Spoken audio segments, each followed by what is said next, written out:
What's up YouTube? Welcome back to the Flow One dirt bike build. In this video, we're going to be rebuilding and restoring our suspension. So we got our suspension right here. Everything was in good functional shape before we took it apart. However, on our fork tubes, we do have some major scuffs. Right now, we're just going to start on the shock and then we'll make our way to the forks. First things first, let's take off this shock spring and then we'll take this thing over to the parts washer. So when the music stopping, there's no more knocking, no kicking down my door. Ain't no need for changing or rearranging the life we have endured. All these foolish ways with hopeless stress keep you coming back for more. By the time you hear it, it's over, it's over.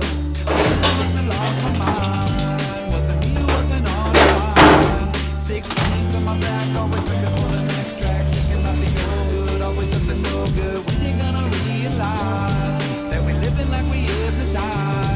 By the sound that you hear when the music's over, time's running out, can't you see it's for you? Down and out, nobody open their mouth, no one ever come around your way. We got everything cleaned up here. Everything looks to be in pretty good shape, even the OEM shock spring over here. So next step, we are going to start disassembling this shock.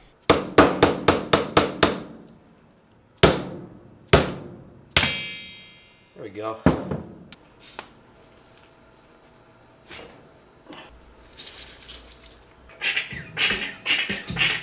So we gotta tap this piece right here down to get to our circlip. You wanna tap this down. There's a little tiny circlip right in here, so we just want to expose that. Looks like we can now. Not even gonna lie, this part was nearly impossible. Here we go. Finally. Oh my god. Probably went at this for like a good 45 minutes, I'd say. Push this bladder now. Get to this circlip. What do you know? This one was really hard as well, but let's remove this shock bladder. When you don't rebuild a shock for 25 years, it's impossible to take it apart. So we've developed a method to get the seal head out. I have a punch in here just on the end of the shock shaft. I'm hammering this thing out and it's slowly but surely coming. So.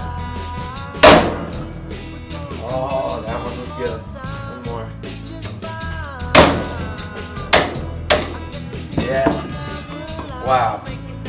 So as you guys can see here, this nut has what's called a peening on it. The only way to remove this peening is to grind it off. So we got the angle grinder out. Let's grind this thing off. And just to protect these parts, we're just gonna cover it with a rag.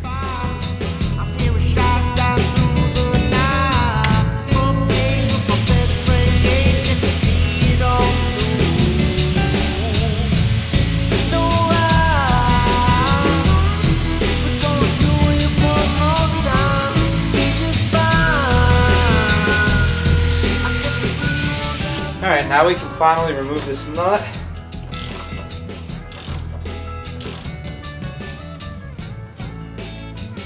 We got it.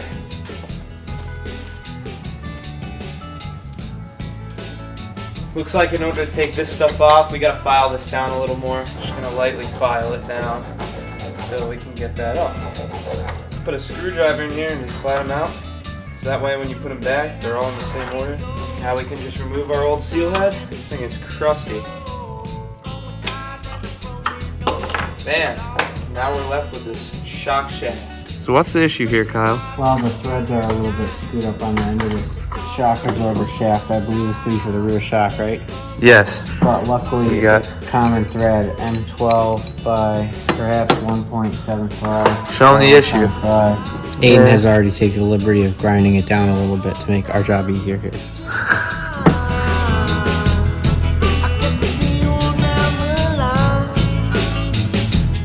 Well, while we have this thing apart, let's go ahead and shine some of these parts up.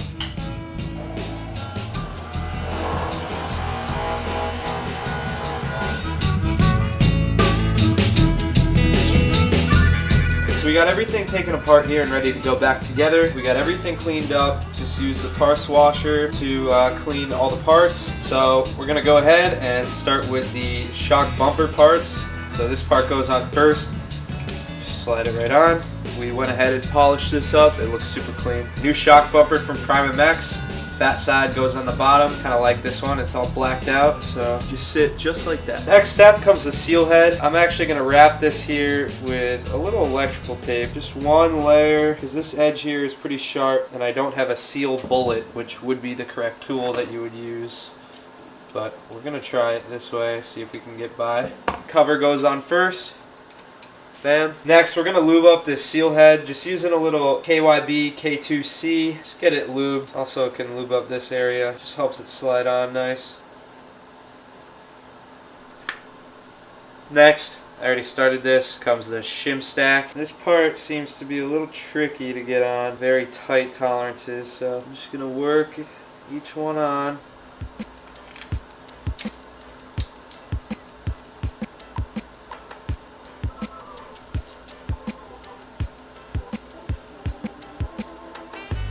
So all that's left are these last 4 washers that sit on top of the shims. And now we can apply our Loctite. For our Loctite, we are going to be using Honda Lock 3 high strength Loctite. I just picked this up off Rocky Mountain. It's a little hack, a little bit cheaper than your typical Loctite, and it does the exact same thing. Kind of a green color here, it looks like. Our nut, this is just a hardware store item we picked up, pretty simple. Just want to match it up to the old nut at the hardware store. Thread this on. So this nut basically holds on this entire stack here, and I guess your entire rear shock together. So you definitely want to make sure that this doesn't come off. That's why it's important to apply the high strength Loctite. The last step here is to torque the nut on. We're going to torque this at 25 foot-pounds.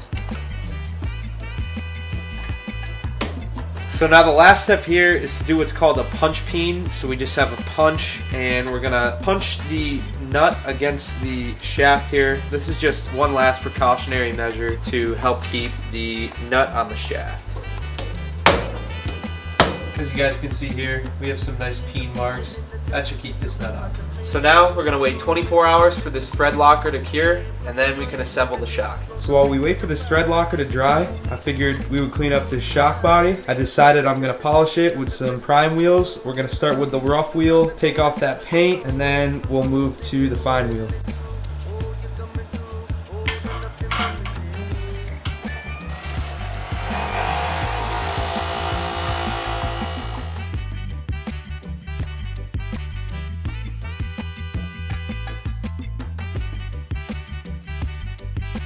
We got this thing all polished up with the bench grinder. I hit it with the fine wheel. It's looking pretty shiny so far. We're just gonna clean up some of these hard to reach areas with the Dremel, and then we'll hit it one last time with the bench grinder.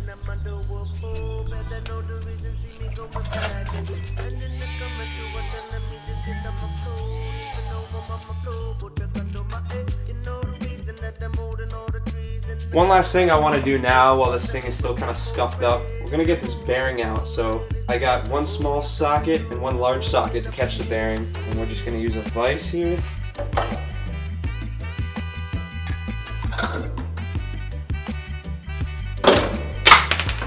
There's your bearing. We spent the past 2 hours cleaning up this shock body with the buffing wheel and the Dremel wheels, and it's looking really good. But before we put this thing back together, I'm going to spray this Cerakote MC5100 clear coat on the shock body here just to protect that brushed look. This thing won't be susceptible to any scratches once we coat it. First things first though, let's prep this thing. We don't want to get any clear coat inside of the holes here or on the threads.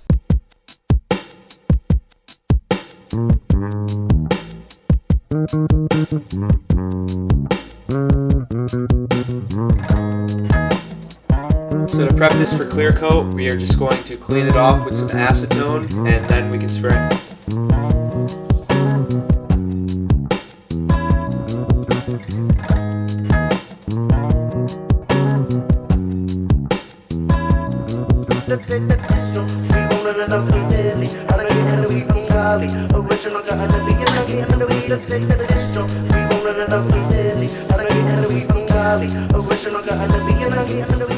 So we got our shock body sprayed with a clear coat. He's looking shiny. We got to give this thing a full 24 hours, and then we can reassemble the shock. Thing's all done, looking awesome. But I went with the polished look. Let's take this tape off and we can start rebuilding this thing.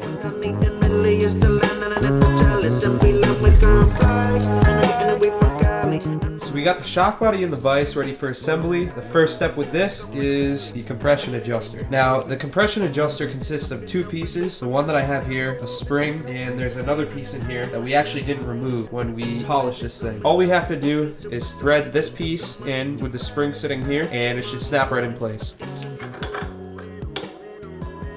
And the torque spec for this is 21 foot-pounds.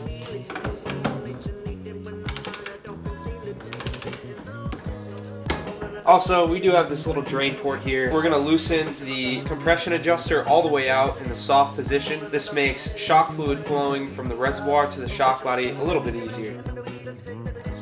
I did take this piece out, so let's just thread that back in. So now it's time to start filling the shock reservoir up. It's important to make sure you got a nice drip pan below here because you're gonna be spilling. We're gonna be using KYB K2C shock oil. So you're gonna want to fill the shock reservoir about 3/4 of the way up. And you want to make sure that oil is flowing from the shock reservoir to the shock body. Looks like we got flow here. You can always tap on it, cup in your hand. We're gonna fill this back up to about 3/4 and just repeat the process. We did get a new shock bladder from All Balls. Let's install that onto the bladder cap. There's a little oil outside here to help install this. So now is when we can install our shock bladder. This is where you might get a little messy, so have your drain pan below here. Just slide this in.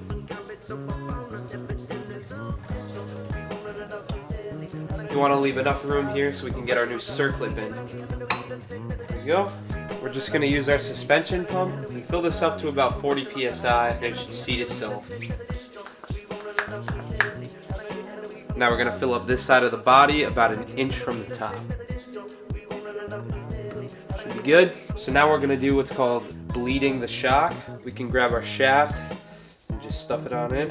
You're going to want to have some rags and drain pan under this because it will get messy. You see all these air bubbles coming up now? You want to get it all the way down, pull it back up. You need to get all of these air bubbles out of the system. The best way to kind of do this is to push the shaft down fast and then pull it up nice and slow. You just want to get all of those air bubbles out. So another thing you can do to get out any other remaining bubbles is, you know, just hit the end of the body here with a screwdriver. Trying to get out all the bubbles that we can. Now lastly, we are going to push the shaft down nice and fast and let it sit here for 15 minutes to let all of the remaining air purge out of the system.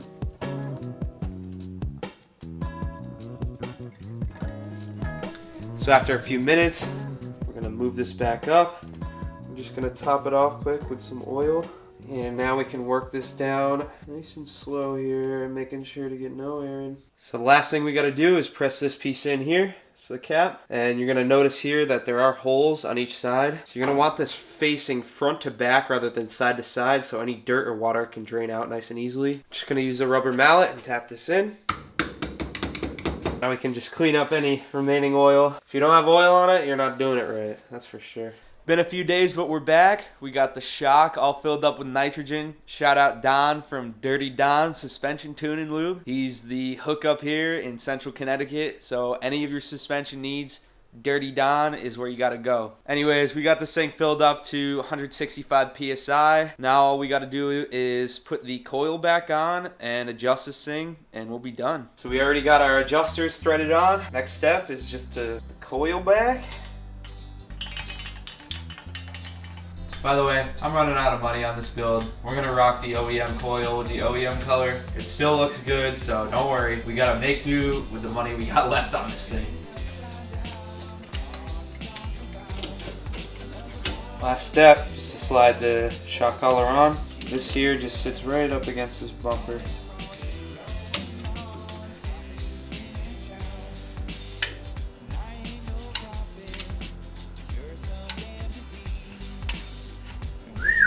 Wow, that thing is looking crispy, boys. Almost forgot, we gotta throw the bearing in. Don't wanna forget that. Let's throw that on and we'll get the full look of this thing. So we just got the end of this bearing in. I'm gonna use the vise. I wanna make sure this is evenly getting pressed in.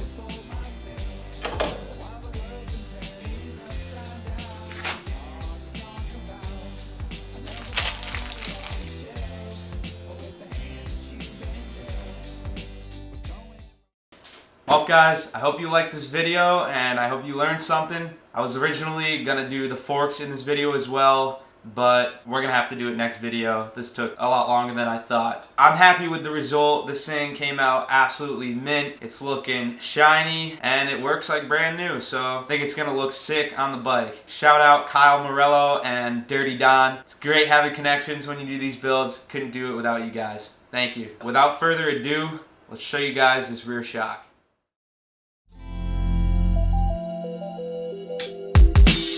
I went to that corner store to get myself a bottle of beer. I was rolling with a friend of mine when living was a little more clear. I always knew what I wanted from the start was a reason just to get out and play. While drinking early was a thing for the summertime, music and my sweet Mary Jane.